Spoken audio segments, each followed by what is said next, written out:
Why did God create us? The real purpose of our existence. Have you ever asked yourself, God, why am I here? What's the reason you even made me? I know that question can come late at night, after a heartbreak, after losing someone, or even in those quiet moments when life feels empty. We all wrestle with it. But here's the beautiful truth.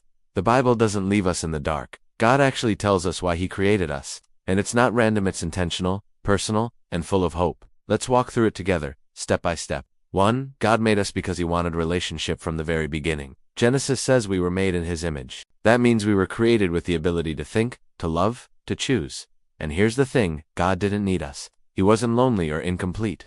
He chose to create us because He wanted to share His love. Think of a parent who doesn't need a child to exist, yet longs to pour love into their life. That's God's heart toward you. 2. God wanted us to reflect Him. Psalm 8 says He crowned us with glory and honor. That's crazy if you think about it, tiny humans. Yet God calls us His reflection. It's like a mirror. When we love, when we forgive, when we show kindness, we're showing the world what He is like. Imagine being an ambassador in another country.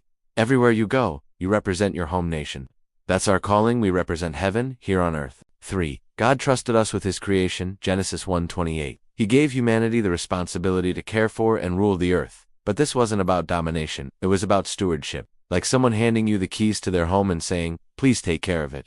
Every time we work, create, plant, or protect, we are living out that original calling to partner with God in shaping the world. For God's dream was communion, not control in the garden. God gave Adam freedom, but also responsibility. Why? Because He wanted love that was freely chosen. Love isn't real if it's forced. Just like in a marriage, you don't want someone to stay because they have to, but because they want to. That's how God sees us. He wanted children, not robots.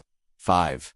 God wanted a family. Ephesians says He chose us for adoption through Jesus. That means the ultimate goal wasn't just rules or religion, it was family. Picture adoption. A child who once didn't belong is now fully loved, fully accepted, fully home. That's what God offers each of us through Christ. 6. God never gave up on His plan. Yes, sin damaged the design, but God didn't throw it away. John 3:16 says He sent His Son to bring us back, to restore what was lost. That's redemption.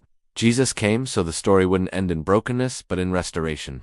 So, why did God create you? Not by chance, not to suffer without meaning, but to love you, to walk with you, to reflect His glory, to give you purpose, and to make you part of His eternal family. If this answered even a piece of the question in your heart, don't keep it to yourself. Share it with someone who might be asking the same thing. And subscribe to In Spirit and Truth Studio, so we can keep discovering God's truth together. Lord bless you, keep you, and remind you today you were created on purpose, with purpose. Amen.